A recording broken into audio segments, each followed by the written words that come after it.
Grease paint and stage lights. Yes, indeed, it's Grease Paint and Stage Lights. We've gone back to the original name. If you remember us as Curtain Call FM or Around the Table, we've gone back to our original name of Grease Paint and Stage Lights because that's what you wanted. But this time, we are Grease Paint and Stage Lights, the podcast. Yeah, the old team are still here. Hello, Mrs. R. Hello. Hello, Mr. Woodgate. Hello, hello. And here we are. We're all together once more. We are indeed. We are indeed in our high-tech studio. It is actually a very nice high-tech studio. We've got a nice bit of gadgetry. We've got red wine. We haven't got any biscuits yet, but they're coming soon. But here we are, sitting around in a lovely, comfy... I think it's a better environment, don't you? I think it is. I personally think it's lovely. Much more relaxed and chilled. So anyway, what have we been up to for the last year, Mrs. R? 'Cause it's been a long time. Last year, my word. Well, I directed My Fair Lady back in October... November, actually, for St Albans, which was great fun, super show.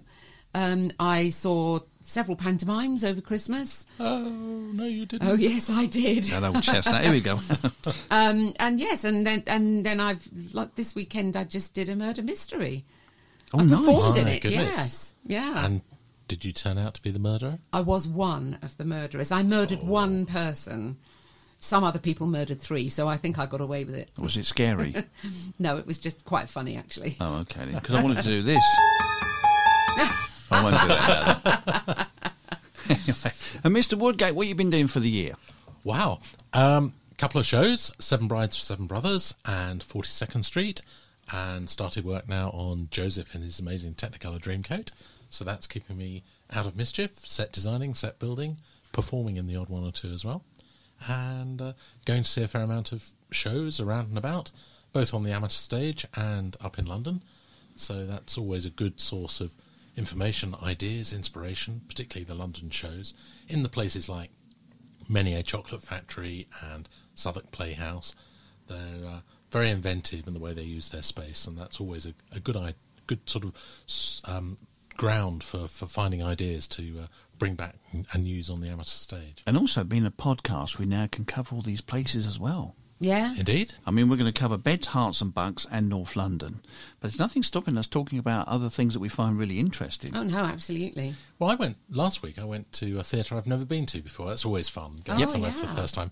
It's been around for the last 10 years, but it was the first time I got to the new Diorama Theatre. Oh, right, yes. On the Euston Road. Yeah. So that's always good fun as well. Nice space. I felt like I was at an Edinburgh Fringe Festival play, actually. But that's a nice space. I actually did, when I was doing a tour of a comedy sketch show, we did the Diorama just after it had opened new. You know, the new sort of revamped one. It's a super little venue. Yeah, it's not a bad space at all. I've got a confession to make. I still haven't been to the Edinburgh Fringe. No. I know, it's terrible. Mark, I think if you did, you would be there every year You'd afterwards. never stop going, and you really would. I'll enjoy it. The buzz is brilliant. Yeah.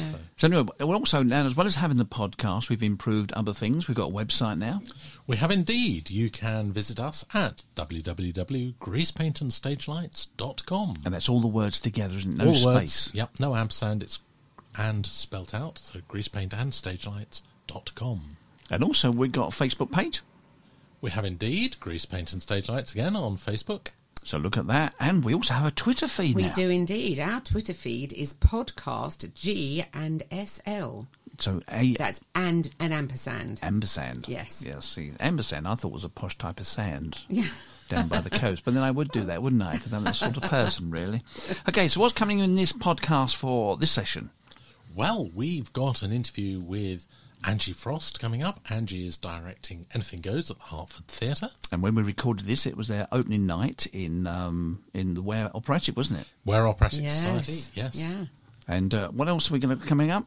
Well, we've got a review. Emily Culverhouse has been to see Jason Robert Brown's last 5 years. Oh, wow. So I'll be very interested to hear what she says about that. Yes, because I see. Now, what I like about Emily is she's a bit like you, Mrs. R. She speaks as she sees it, really, whether you like it or not. It's all warts and all.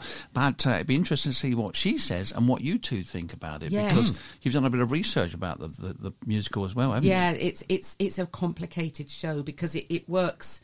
It works in two directions. The girl is going from the end of the relationship back to the beginning, and the boy is going from the beginning towards the end. So they only meet in the middle at the wedding. Of course, yeah. That's not So clever. they're working in, Clever. it is actually really complicated to put together, but so effective. Yeah, because so he's in the spark moment where he's really excited, and she's in the She's I in hate your the guts it's moment. the end of the world moment. Wow. Yeah, it's so clever, so clever. I think the other thing that was, I remember a couple of weeks ago we were talking when we did a rehearsal podcast about the City of Angels and its colour and black and white. Oh yes, Yep. that's right. Yeah. So they're all trying these different things out. But I like that. Yeah. We'll find out the review from Emily Colbass in a little while. But also we've got a competition. We thought we'd do a little bit of a competition Aha. in case you want to get involved. And you can email us at greasepaintandstagelights@gmail.com. That's greasepaintandstagelights@gmail.com. And the lyrical challenge is, would you like to do it, Mrs. Dahl? I will do the lyrical challenge for you. Yes, I will. So, there's an airport.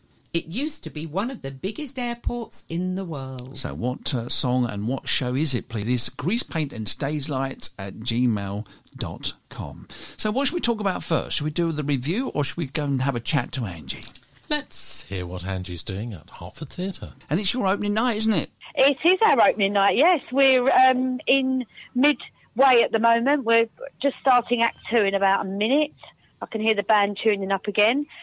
Yes, it's going really, really well. So what production very are you funny, doing? We're doing Anything Goes, the musical, and it's the Beaumont version, so it's hilarious. Very, very funny. Lots of dancing. Oh, hello, we've got Beginners Act 2 coming over. Oh, that's nice. That shows it's coming I've from the just been theatre. turned down. It's coming live from the theatre. So did you direct the show? I directed and choreographed it, yes. Fantastic. That's a big task, isn't it? Both. Yeah. Wow. Yeah.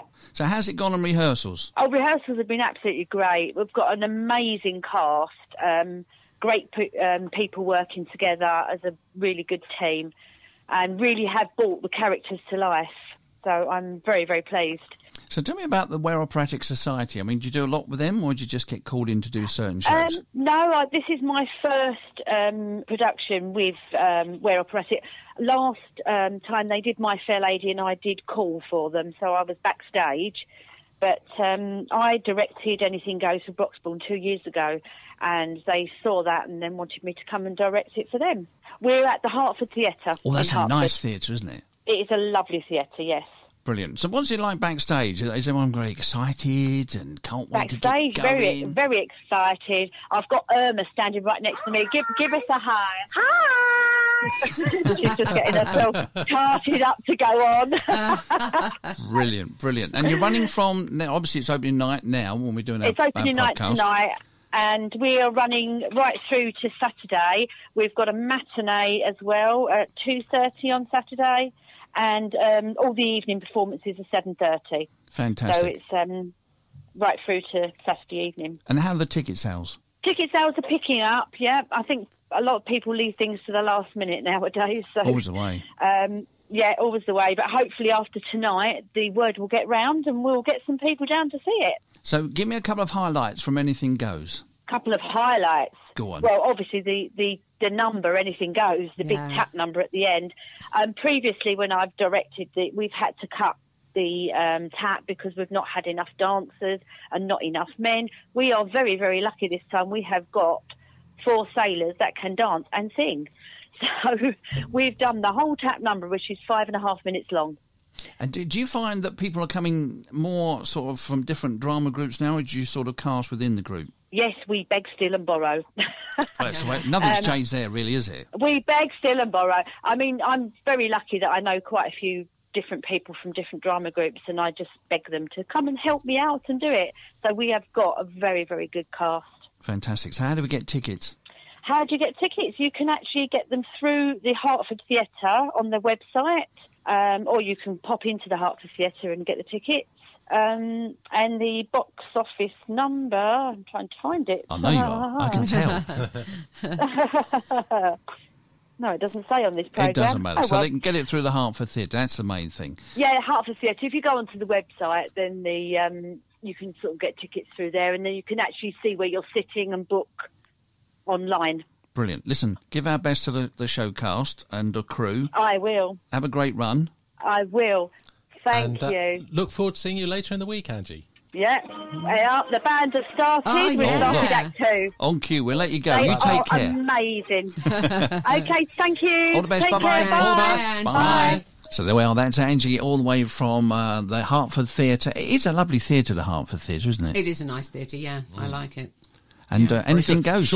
Shortly to be closing for complete refurbishment and Really? improvements. Yeah. Brilliant. So See, I love the front foyer. There's a load of place to It's sit. really It's a nice, isn't it? bar. It's Very very very friendly, spacious, yeah. warm environment. Lots of natural light, which I think is great. Yeah. I mean, some of the theatres Yeah. you go to, they're like... And actually just walking to it through, Yeah. across the little bridge thing and everything. It's lovely. I really like it.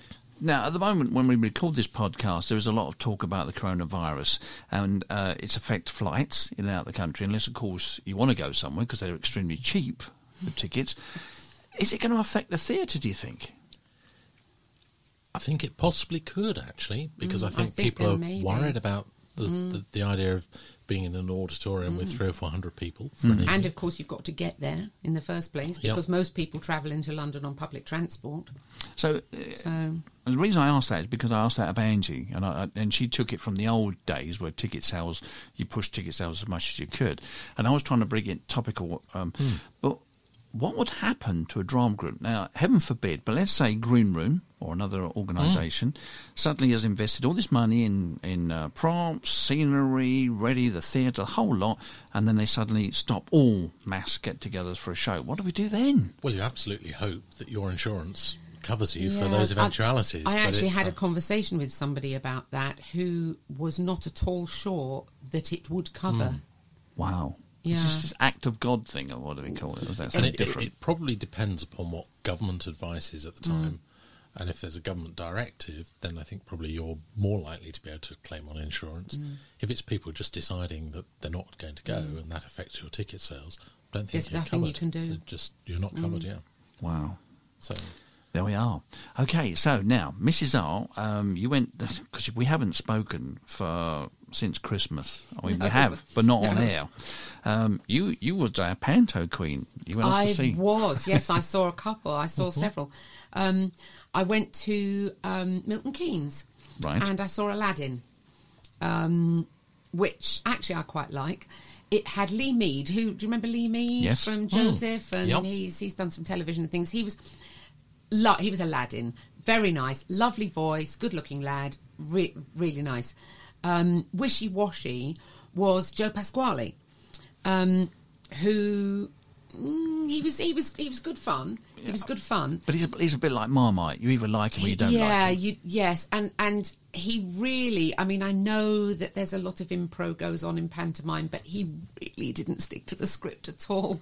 And a couple of times they had to ask for the music to be played because I don't think the musical director had a clue where they were. But the problem with someone going off script so much is how do you follow? Well, exactly. I mean, I think Lee Mead was lovely, but I reckon he got some of his lines cut.